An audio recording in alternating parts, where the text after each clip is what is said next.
suatu masalah, misalnya tentang kebersihan lingkungan atau isu-isu media sosial lainnya. Teks yang berisi pendapat dan disertai alasan serta fakta disebut dengan teks eksposisi.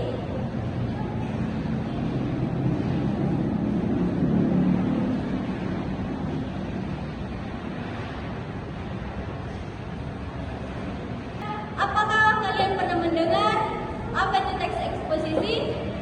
Apakah kalian tahu apa itu teks eksposisi? Jadi, teks eksposisi adalah teks yang bertujuan menyampaikan sebuah gagasan, pendapat, atau pengetahuan secara logis dan sistematis, serta bertujuan meyakinkan pembaca terhadap argumen yang dikemukakan. Jadi, teks eksposisi merupakan teks yang sering kita temui dalam kehidupan sehari-hari. Misalnya, ketika kalian membaca sebuah artikel di internet, buku pelajaran, atau informasi di media sosial yang berisi pendapat seseorang terhadap suatu masalah. Teks ini tidak hanya menyampaikan sebuah pendapat, tetapi juga menjelaskan alasan dan fakta pembaca, memahami serta percaya terhadap apa yang disampaikan oleh penulis.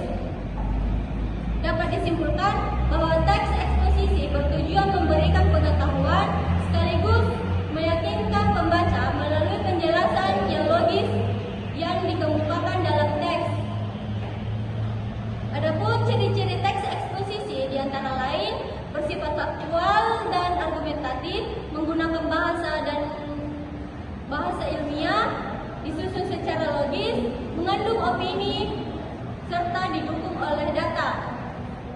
Jadi, bersifat faktual dan argumentatif artinya teks eksposisi menyajikan fakta yang dapat dibuktikan serta membuat pendapat menulis untuk meyakinkan pembaca. Sedangkan menggunakan bahasa baku dan ilmiah berarti bahasa yang disesuaikan kaidah bahasa Indonesia menggunakan bahasa baku dan ilmiah berarti bahasa yang sesuai kaidah bahasa Indonesia yang bersifat formal. Sedangkan disusun secara logis artinya gagasan yang disampaikan secara runtun melalui dari pendapat hingga penegasan kembali atau penegasan ulang. Sedangkan mengandung opini yang didukung data berarti pendapat penulis berakurat serta fakta, contoh atau hasil penelitian. Adapun juga struktur teks eksposisi terdiri dari 3 bagian, yaitu tesis, argumentasi, serta penegasan ulang.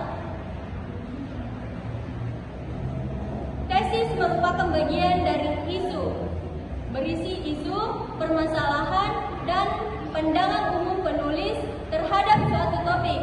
Sedangkan argumentasi berisi pendapat penulis yang disertai alasan, fakta, dan data pendukung. Sedangkan penegasan ulang berisi simpulan atau rangkuman pendapat penulis yang ditegaskan kembali.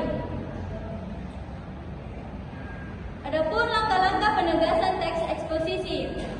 Langkah-langkah mengembangkan teks eksposisi terbagi menjadi beberapa bagian, yaitu menentukan topik atau isu, merumuskan pendapat, mengumpulkan fakta yang didukung oleh data, dan menyusun teks secara sistematis.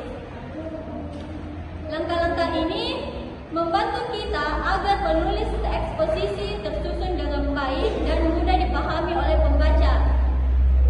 Adapun juga jenis-jenis argumentasi dalam teks eksposisi. Jenis-jenis argumentasi dalam teks eksposisi terbagi juga menjadi beberapa bagian, yaitu argumentasi berdasarkan data dan fakta, argumentasi berdasarkan logika, argumentasi berdasarkan contoh kasus, dan argumentasi berdasarkan kutipan para ahli. Dalam teks eksposisi, penggunaan bahasa juga harus diperhatikan. Antara lain seperti konjungsi argumentatif, kata teknis atau istilah sesuai topik, kalimat deskriptif untuk penjelasan gagasan. Penggunaan bahasa yang tepat akan membantu pembaca memahami isi teks lebih jelas.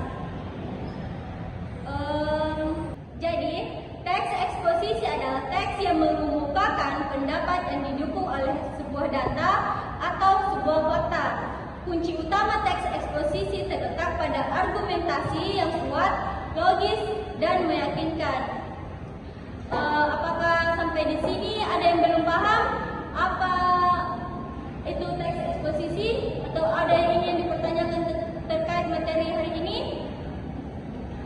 Jika sudah mengerti semua,